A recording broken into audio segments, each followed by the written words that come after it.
So this video actually isn't about the steak, it's all about the potatoes. I first saw these fondant potatoes on Instagram, I think, and I saw a few different chefs making them, and I've never seen them before.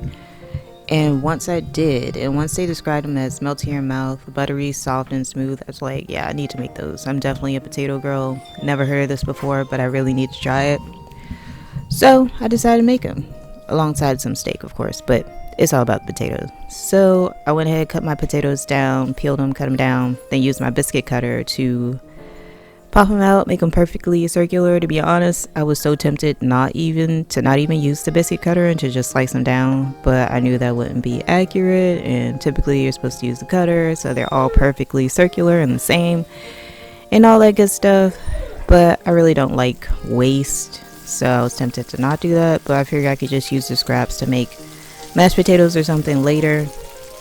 But yeah, so, and all my potatoes weren't perfectly like the same size. Some were bigger, some were smaller, so I ended up using a cutter that was like in between the sizes, and they weren't exactly the same height rather.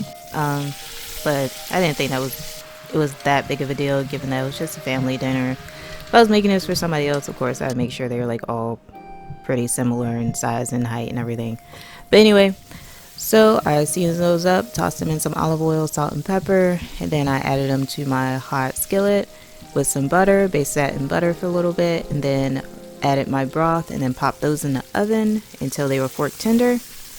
And then I went ahead on to make my steak. Just season those up with some olive oil, salt, and pepper, rosemary, butter, all the good stuff. Let those cook.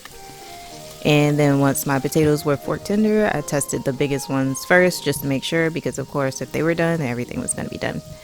And they were buttery as anticipated and as told. They were so good. Some of the best potatoes I've ever had, and I've seen a lot coming from a potato girl.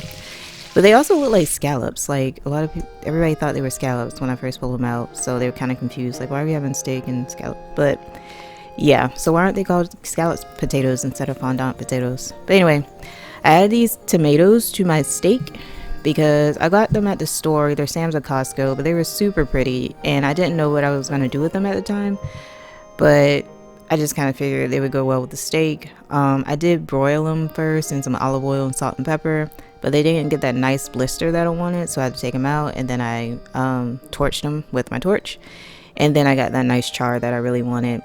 Anyway, all together, everything came together really good. The potatoes were amazing. The tomatoes on top of the steak, insane.